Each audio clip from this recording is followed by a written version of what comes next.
Hello किसान भाइयों, मैं कन्हैयालाल धाकड़ यूट्यूब चैनल धाकड़ टेक्नोलॉजी में आपका स्वागत करता हूं। मेरा आज का जो वीडियो है वो वीडियो 3 फेस की जो मोटर है उसको सिंगल फेस में चलाने के लिए जो कैपेसिटर काम में लेते हैं उस कैपेसिटर का पूरा बैंक सिस्टम बनाया है मैंने। उसमें 5 कैपेसिटर लगाए गए हैं। उसको एक एक कैपेसिटर को अलग अलग तरीके से जोड़ने के लिए, जैसे अब एज ए रिक्वायरमेंट मोटर की जो आवश्यकता के अनुसार जब स्टार्टिंग में मोटर चलती है तो उसमें ज़्यादा कैपेसिटर लगाते हैं। फिर उसको रनिंग कंडीशन में आने के बाद में उसके स्विच के थ्रू कम या ज़्यादा कर सकते हैं। उसके बारे में वीडियो बनाया गया है। वीडियो को अंत तक ज़रूर देखें।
50 mFD कैपेसिटर है, 50 माइक्रोफेरेड प्लस माइनस 5%, 50 हर्ट्ज और 500 वोल्ट AC।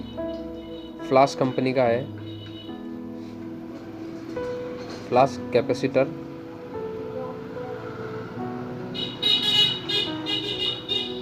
जिस तरह सारे कैपेसिटर के एक वायर को कॉमन कर दिया गया है, जिस तरह ये देखोगे आप, और कॉमन से एक वायर बाहर निकाल दिया गया है। जैसे से पांचों ही कैपेसिटर का एक वायर को कॉमन करके और एक वायर को बाहर निकाल दिया गया है। इस तरह ये वायर सारे कैपेसिटर का कॉमन वायर है।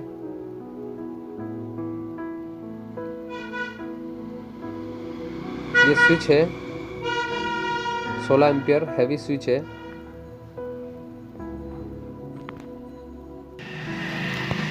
मैं आपको जिस तरह बताऊंगा, ये 2 वायर निकाले गए हैं, एक वायर ये है और एक ये है। जो स्विच लगे हुए हैं उस स्विच का हर एक पॉइंट, जो नीचे वाला जो पॉइंट है उसको कॉमन किया हुआ है, और एक वायर जो आउटगोइंग का है वो इस स्विच के जो कॉमन किए हुए पॉइंट पे लगाया गया है। और कैपेसिटर का एक वायर जो है, सारे कैपेसिटर का एक वायर कॉमन कर दिया गया है। ये जो स्विच है, ये देखो, ये कैपेसिटर है F1, उसका एक वायर ये है, सेकंड वाला जो ये है इसका वायर एक है, थर्ड वाला जो है एक काले कलर का वो जो वायर है उसको जोड़ा गया है। ये वाला जिस तरह देखोगे ये कॉमन है, उसमें तीसरे नंबर का जो कैपेसिटर है उसका एक वायर इसके साथ जोड़ा गया है, चौथे नंबर का है जो उसका एक वायर यहाँ जोड़ा गया है, और 5वें नंबर का ये जो वायर है एक तरह इसमें जोड़ा गया है। मतलब सारे कैपेसिटर के एक वायर को कॉमन कर दिया गया है। और जो कैपेसिटर का दूसरा पॉइंट है, कैपेसिटर का जो दूसरा पॉइंट है वो हर एक स्विच में दिया गया है।